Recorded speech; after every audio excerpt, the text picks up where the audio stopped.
Hello students, कैसे बच्चों आप लोग। तो नीट 2021 इसके लिए डेट अनाउंस हो चुकी है बच्चों। पहले 1 अगस्त को ये एग्ज़ाम होना था, अब 12 सितंबर को ये एग्ज़ाम होने वाला है।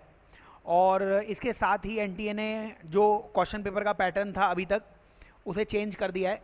और पैटर्न जो चेंज किया गया है उसमें बच्चों 2 सेक्शन में ये पेपर होने वाला है। पहला सेक्शन होगा सेक्शन ए, जो कंपलसरी सेक्शन होगा। इस सेक्शन में 35 क्वेश्चंस आएंगे और 35 के 35 क्वेश्चंस कंपलसरी होंगे। आपको ये सारे क्वेश्चंस करने ही हैं, ठीक है।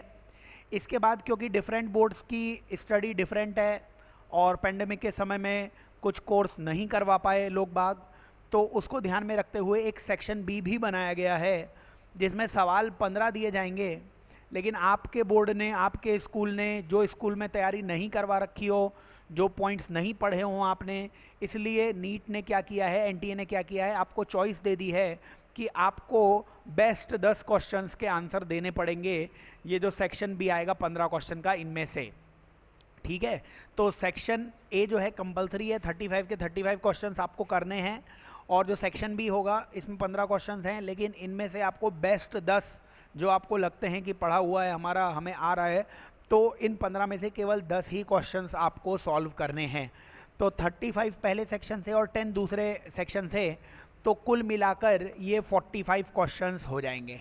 सभी सब्जेक्ट के लिए ये रहेगा। Physics, chemistry, botany, zoology 4 subject मान रहे हैं इस बार। और फिजिक्स, केमिस्ट्री, बॉटनी, जूलॉजी सभी में सेक्शन ए और सेक्शन बी आएगा। सेक्शन बी में से आपको जो 10 बेहतरीन क्वेश्चंस हैं उनको आपको सॉल्व करना पड़ेगा। वैसे एनटीए ने ध्यान नहीं दिया क्योंकि नंबर ऑफ़ क्वेश्चंस उन्होंने 200 कर दिए, तो बच्चे को रीडिंग के लिए भी टाइम चाहिए होगा, तो रीडिंग का टाइम उन्होंने दिया नहीं। अब मान लीजिए 15 क्वेश्चन आप पढ़ रहे हो तो 5 क्वेश्चन एक्स्ट्रा भी तो पढ़ रहे हो आप, तो उस रीडिंग के भी कम से कम 1 मिनट भी मैं मानूँ तो वो एक्स्ट्रा समय तो देना ही चाहिए था नीट को, बट वो कंसीडर नहीं किया उन्होंने। इसलिए आपकी रीडिंग हैबिट बहुत अच्छी होनी चाहिए, तभी आप सारे क्वेश्चंस पढ़ पाओगे, है ना। इसके अलावा इसी में अपन बच्चों चर्चा करने वाले हैं कोड्स की, क्योंकि आप अपने फॉर्म भरोगे तो कोड्स में बच्चों आपको काफ़ी समस्या आ सकती है। इसलिए कोड्स जो हैं वो मैं आपको बता देता हूँ। जब भी आप एनटीए का फॉर्म भरें तो फर्स्ट कोड ये आपको कब लगाना है। फर्स्ट कोड अगर आप 12th अपीयर हैं या आपका रिज़ल्ट आ चुका है 2021 में ही, इसी साल 12th के साथ आप नीट दे रहे हो, तब आपको लगाना पड़ेगा बच्चों कोड 1। कोड 1 किसके लिए है? जो 12th इसी साल दे रहा है, ये उसका रिज़ल्ट आया है नहीं आया है उससे मतलब नहीं है।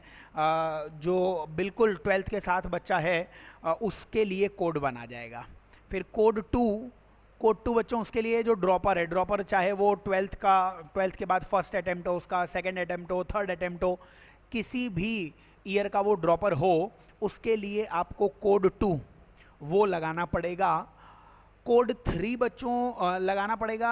जैसे कर्नाटका जैसा स्टेट होता है उसमें प्री यूनिवर्सिटी एग्ज़ाम हो जाते हैं, है ना, 11th और 12th में, तो उन लोगों को कोड 3 लगाना पड़ेगा जिनके 11th और 12th के बीच में गैप आप मान सकते हो, ऐसा कुछ बोलते हैं लोग बाग, या प्री यूनिवर्सिटी एग्ज़ाम हो जाते हैं तो उनको कोड 3 भरना पड़ेगा, है ना। मैक्सिमम तो कोड 1 और 2 ही भरेंगे।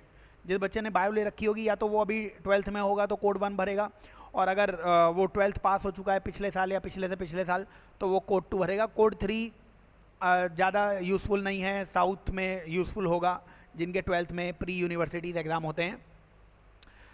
कोड 4 आप यूज़ कर सकते हो बच्चों, कोड 4 यूज़ कर सकते हो अगर आपने कोई प्री प्रोफेशनल या प्री मेडिकल कोर्स आप कर रहे हो, जैसे कि आप BA MS कर रहे हो, फार्मा, नर्सिंग, ऐसा कोई भी आप कोर्स कर रहे हो तो आप कोड 4 भर सकते हो। कोड 5 बच्चों अगर BSc आप कर रहे हो, उसके चाहे आप फर्स्ट ईयर में हो चाहे सेकेंड ईयर में हो, कोड 5 भरना है। अगर BSc आप पास आउट कर चुके हो तो कोड 6 भरना है। और अगर आपने 11th और 12th बाहर से की है, NRI स्टूडेंट है, तो वो कोड 7 भरेगा, ठीक है। तो कोड्स बिल्कुल आसान से हैं, इनमें कुछ खास बात है नहीं। एक बार देख लेना आप किस कोड में फॉलो कर रहे हो और किस कोड में आप फॉलो कर रहे हो, और जिस भी कोड में आप हो उसके अकॉर्डिंग आपको भरना पड़ेगा अपना जो फॉर्म आप भर रहे हो।